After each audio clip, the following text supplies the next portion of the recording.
네, 최근 분위기 반전 신호가 접히고 있는 철강 섹터 오늘은 들여다보겠습니다. 리포트 비하인드 DB증권 안회수 연구원 나와 계십니다. 안녕하세요. 네, 오랜만에 나오셨습니다. 이제 관세, 사실 이제 미국 관세라는 것 때문에 좀 흔들리다가 철강 섹터가 요즘 분위기가 조금 더 좋아지는 것 같습니다. 그 단도직입적으로 여쭤보고 싶은데 미국 관세 변수가 지금 여전한데 철강 섹터에 대해서 투자해도 된다고 보십니까? 네, 저는 지금 철강 업종에 대해서 비중 확대를 추천을 드리고 있습니다. 미국 관세가 영향이 섹터에 완전히 없지는 않지만 심각한 변수까지는 아니라고 생각을 하고 있습니다. 왜냐하면 한국 철강 기업들 같은 경우에는 관관 기업들을 제외하고는 미국향 수출 비중이 모두 5% 내외로 크지 않은 편이기 때문입니다. 무엇보다 비중 확대를 말씀드리는 주된 이유는 이제 2026년에 중국의 본격적인 철강 산업 구조 조정이 좀 시작될 것이다라고 기대하기 때문인데요. 잘 아시다시피 국내 철강 섹터가 오랫동안 힘들었던 이유는 중국의 공급 과잉이 가장 큰 요인이었습니다. 중국이 철강 과잉 생산을 계속 저가 수출로 밀어내면서 이제 우리나라를 비롯한 아시아 전반의 철강 가격이 계속 하락해 왔습니다. 이제 게다가 한국의 열연이나 후판 등 이런 후판 같은 판재료에서는 수입제 비중이 조금씩 늘어나는 듯 그런 어려움들이 생겼고 또 이로 인해서 국내 기업들이 최근에는 반덤핑 제소를 하는 그런 계기가 되기도 했습니다.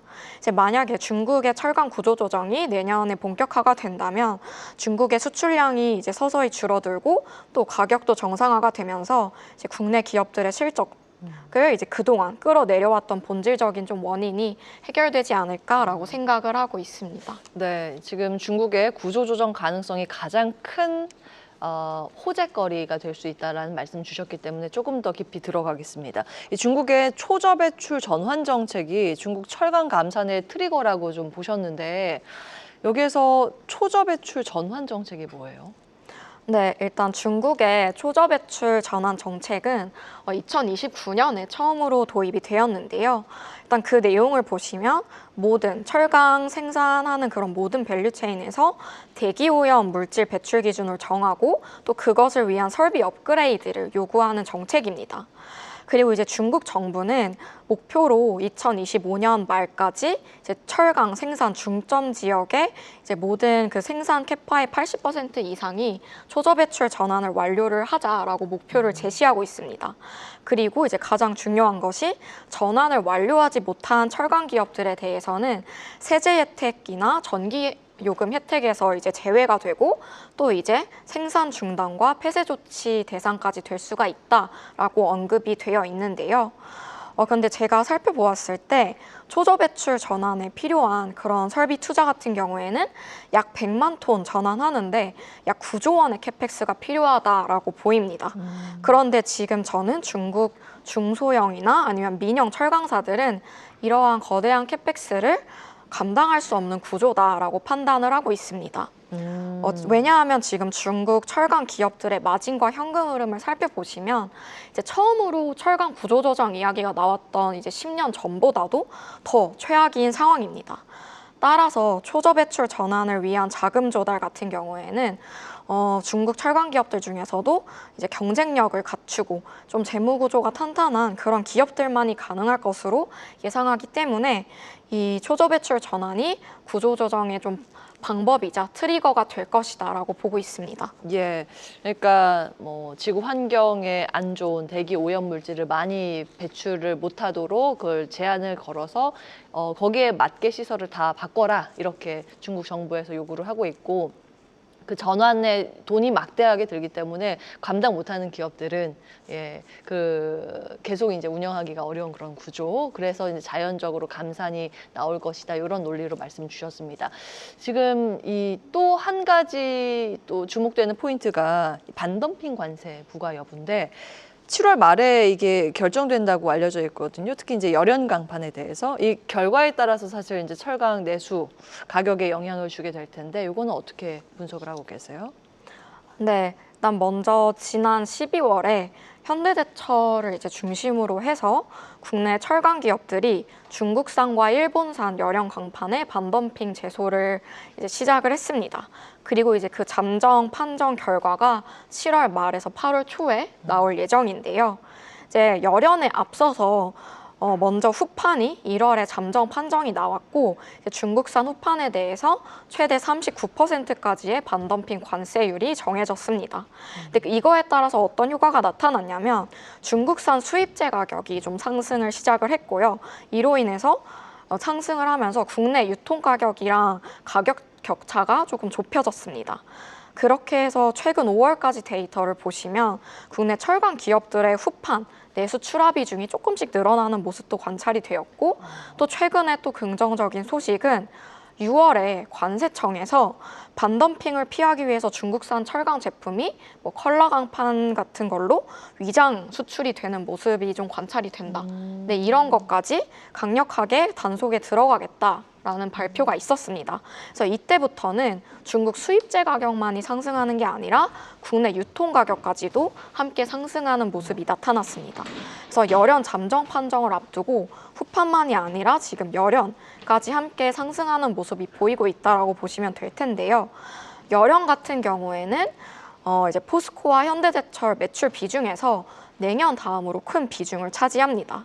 그리고 중국산과 일본산 제품으로부터 피해가 많았던 품목이기 때문에 잠정 판정이 나오면 긍정적인 좀 센티가 기대가 되면서 좀 트레이딩 기회로 삼을 수 있다라고 보고 있습니다. 그리고 뭐 실적에 대한 실질적인 영향에 대해서 말씀을 드리면 좀 당장보다는 조금 한 4분기까지 기다려 보면 좋을 것 같습니다. 왜냐하면 상반기에 중국산 이제 물량이 관세를 앞두고 이제 많이 좀 급증을 한 것이 있어서 재고 소화하는 기간이 좀 다소 필요할 것이다라고 보고 있습니다. 네, 그러니까 중국 내에서는 감산 문제, 외부적으로는 관세 문제, 모든 것이 우리 철강에는 우호적인 환경이 조성되고 있다. 그렇기 때문에 지금 매수하고 비중 확대를 해야 한다라고 이제 말씀 주고 계십니다. 종목이 궁금한데 그 중에서 또 현대제철을 주목하고 계십니다. 그 특별한 이유가 있을까요? 네, 이제 앞서 말했듯이 철강 섹터 비중 확대를 추천드리는 가장 큰 이유가 철강 구조조정이었습니다. 이제 중국 철강 구조조정이 본격화가 된다면 철강 섹터는 이제 전체적으로 움직인다라는 특징을 가지고 있는데요.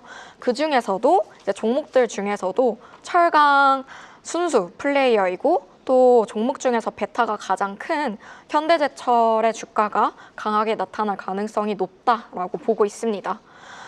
그리고 중국 철강협회는 지난 5월부터 지난 5월부터 주장하고 있는 내용이 있습니다.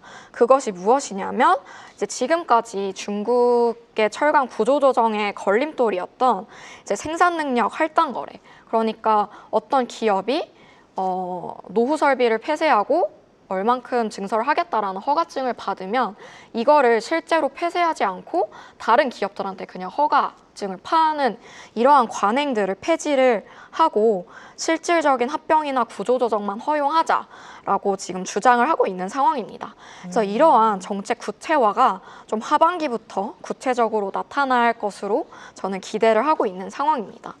네. 그리고 이제 현대제철에 주목하고 있는 두 번째 이유로는 미국 제철소 투자가 있는데요. 지금 현대차그룹이 미국에 약 270만 톤 규모의 제철소 투자를 발표를 한 바가 있습니다.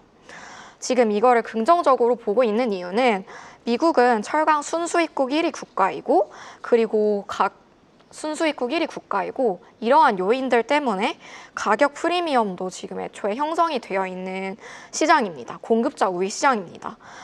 그리고 이제 현대제철은 지금 미국 제철소에서 자동차 강판 비중을 70% 가까이 가져갈 계획이기 때문에 이제 애초에 프리미엄이 있는 시장에서 고수익 포트폴리오까지 새롭게 가져가는 그런 효과가 기대가 되고 있습니다.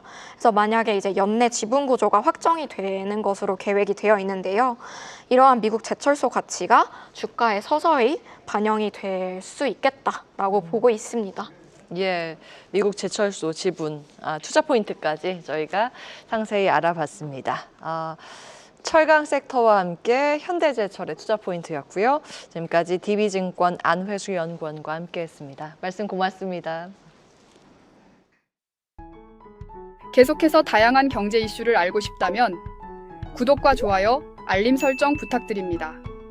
AI 캐스터 권미정이었습니다.